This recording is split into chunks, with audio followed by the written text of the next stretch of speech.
सेठ जी, मुझे बहुत जरूरी बात पता चली है, वही बताने में आया हूँ। जल्दी से बता क्या बात है, और तू दूर क्यों खड़ा है? मेरे पास आकर बोल। माफ करना सेठ जी, लेकिन आपके बदन से बहुत बदबू आ रही है, मैं आपके पास नहीं आ सकता।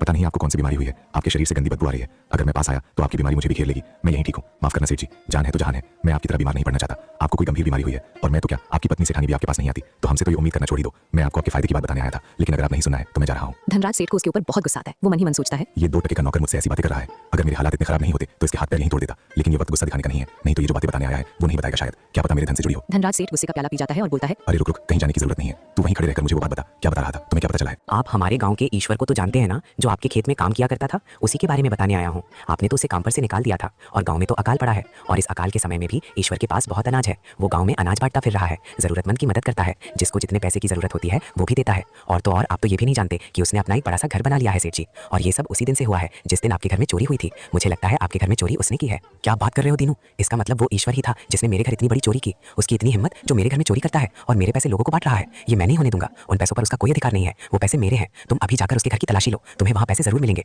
और वो सारा धन मेरे पास लेकर आओ, और उस ईश्वर को भी घसीटते हुए मेरे पास लेकर आना। मैंने उसे उस दिन थोड़ा क्या बोल दिया, उसने तो मेरी दौलत पर ही नजर रख दी। मैं सोच भी नहीं सकता था कि वो ऐसा कुछ कर सकता है। उसने मुझसे इस बात का बदला लिया है। तभी वहाँ पर धनराज सेठ की पत्नी आकर बोलती है, आप कब तक दूसरों पर इल्जाम लगाएंगे?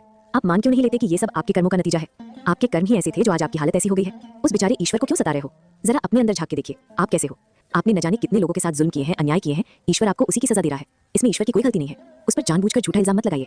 अगर आपको लगता है आपका धन उसने चुराया है, इसमें उसकी गलती है, तो मुझे एक बात बताइए, आज आपकी जो ऐसी हालत हो गई है, जो आज आपके पास कोई भी आना नहीं चाहता, आपके अंदर से बदबू आ रही है, ये हालत आपकी किसने की? मुझे इस बात का जवाब दीजिए। बीमारी का क्या है रुक्मणी, वो तो किसी को भी हो जाती है। मुझे कोई बीमारी हुई है, समय के साथ वो ठीक भी हो जाएगी। ये सिर्फ एक इत्तेफाक है। आपका सारा का सारा धन चोरी हो जाना, और तो और आपको इतनी गंभीर बीमारी हो जाना कि जिसका कोई इलाज नहीं, ये कोई इत्तेफाक नहीं है। ये आपके किए की सजा है। आपको अपने कर्मों का दंड मिल रहा है जो आप भुगत रहे हो, फिर भी आप मानने के लिए तैयार नहीं हो। मैं कहती हूँ अपनी जिद और घमंड छोड़ दीजिए और अपने कर्मों की माफी मांगिए, तो शायद सब ठीक हो जाए। एक बार ईश्वर से माफी मांग लीजिए, क्या पता सब ठीक हो जाए। मूर्ख औरत, जब भी मुंह खोलती हो उल्टा ही बोलती हो। मेरी पत्नी होकर मेरे बारे में बुरा सोचती हो, बुरा बोलती हो, और दूसरों की तरफदारी करती हो। अभी मेरी हालत नहीं है कि मैं यहाँ से उठ पाऊँ, नहीं तो अभी तेरा मुंह तोड़ देता। चल निकल यहाँ से। रुक्मिणी वहाँ से चली जाती है, और फिर धनराज सेठ अपने आदमी से कहता है, दीनू, तुम्हें मैंने जितना कहा है उतना करो। तुमने अगर मेरा एक काम कर दिया तो मैं तुम्हें मुंह मांगी कीमत दूंगा। दीनू लालच के मारे ईश्वर के घर चला जाता है और ईश्वर से कहता है, चोर कहीं के, तुमने हमारे मालिक का धन चुराया है। बता मेरे मालिक का धन कहाँ रखा है? अरे मैंने किसी का धन नहीं चुराया है। ये तुम क्या कह रहे हो? झूठ बोलता है। तुझे झूठ बोलते हुए शर्म नहीं आती? एक तो चोरी करता है, ऊपर से सीना चोरी करता है। चुपचाप बोल, कहाँ छुपाया है? अरे मैंने कहा ना, मैंने किसी का धन नहीं चुराया है। तो तू ऐसे नहीं मानेगा। मुझे तेरे घर की तलाशी लेनी है, और मैं लेकर रहूंगा। चल हट यहाँ से। दीनू ईश्वर के घर की जबरदस्ती तलाशी लेता है, तो उसे एक पोटली मिलती है जिसमें सोने के सिक्के होते हैं। ये क्या ईश्वर, झूठे कहीं का। मैंने कहा था ना, तूने ही मेरे मालिक का धन चुराया है। ये पोटली तुम्हारे मालिक की नहीं है, मुझे किसी और ने दी है। इस पर तुम्हारा कोई अधिकार नहीं। रखो इसे। इस बात का फैसला तो सेठ जी करेंगे कि पोटली तुम्हारी है या नहीं। चलो मेरे साथ, सेठ जी ने तुम्हें भी बुलाया है। वो आदमी ईश्वर को धनराज सेठ के पास लेकर जाता है, और वो आदमी धनराज सेठ के पास जाकर बोलता है, सेठ जी ये देखिए, मुझे ये पोटली इसके पास मिली है। इसमें बहुत सारे सोने के सिक्के हैं। अच्छा ईश्वर के बच्चे, ये तेरी करतूत थी। तेरी हिम्मत कैसे हुई मेरे घर पर घुसकर मेरे यहाँ चोरी करने की? मैंने तुझे उस दिन काम से क्या निकाला, तो इस बात के बदले में मेरी तिजोरी ही लूट गया। वैसे तो गांव भर में खुद को बहुत ईमानदार कहता फिरता है। यही थी तेरी ईमानदारी, चोर कहीं का। और मेरे पैसे अय्याशों की तरह उड़ा रहा था, है ना? तुझे किसने अधिकार दिया मेरे पैसे दान करने का? तूने जितने भी सिक्के इसमें से निकाले हैं और लोगों पर खर्च किए हैं, वो भी मुझे वापस चाहिए। सेठ जी आप क्या कह रहे हैं? मैंने आपके कोई सिक्के नहीं चुराए। भला मैं आपके घर चोरी कब करने आया था? आपने कब मुझे देखा? आप मुंह में आए वो बोलते जा रहे हो। मैंने ये चोरी नहीं की है। आप जबरन मुझ पर चोरी का इल्जाम क्यों लगा रहे हैं? झूठ मत बोल ईश्वर के बच्चे, ये पोटली मेरी है। तू बता, ये पोटली तेरे पास कहाँ से आई? तू तो भिखारी था, तेरे पास इतना धन कैसे आया? बोला, अब चुप क्यों है? बोलता क्यों नहीं? मुझे ये पोटली एक बाबा ने दी थी।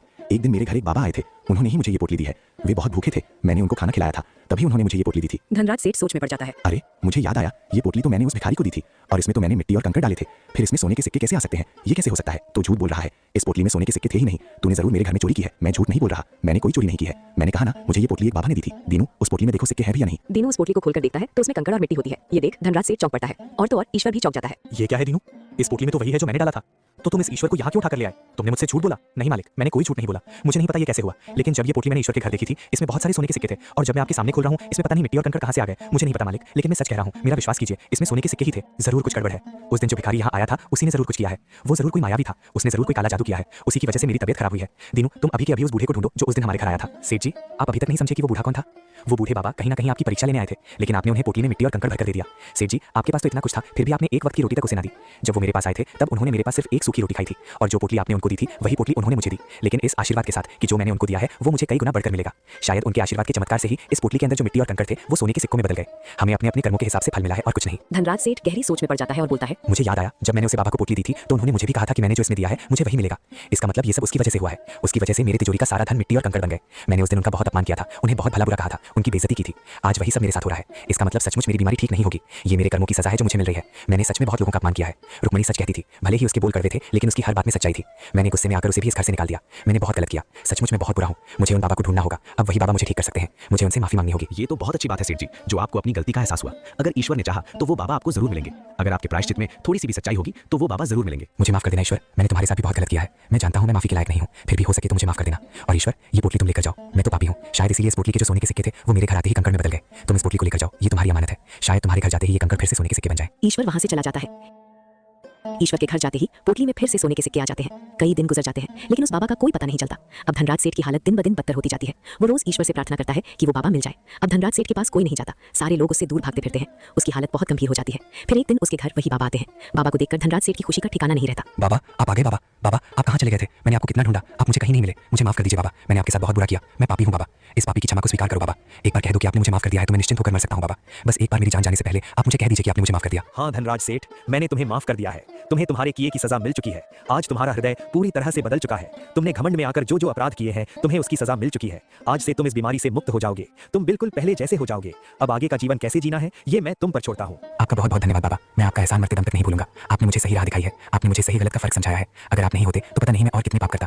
आपने मुझे पाप करने से बचाया है बाबा, आपका बहुत बहुत धन्यवाद। फिर वो बाबा वहां से बिना कुछ बोले चले जाते हैं। बाबा के जाते ही धनराज सेठ में जान आ जाती है और वो अपने पैरों पर खड़ा हो जाता है। ये देख वो बहुत खुश हो जाता है और जैसे ही वो अपनी तिजोरी की ओर देखता है तो उसमें उसे अपना सारा धन वापस मिल जाता है। अब धनराज सेठ पूरी तरह से सुधर जाता है। गरीबों की मदद करने लगता है। उसके घर पर जो भिक्षा मांगने या संत आते हैं उनका आदर सत्कार करने लगता है। उनको खाना खिलाता है, दान पुण्य करने लगता है। इससे हमें शिक्षा मिलती है कि कभी भी इंसान को घमंड नहीं करना चाहिए।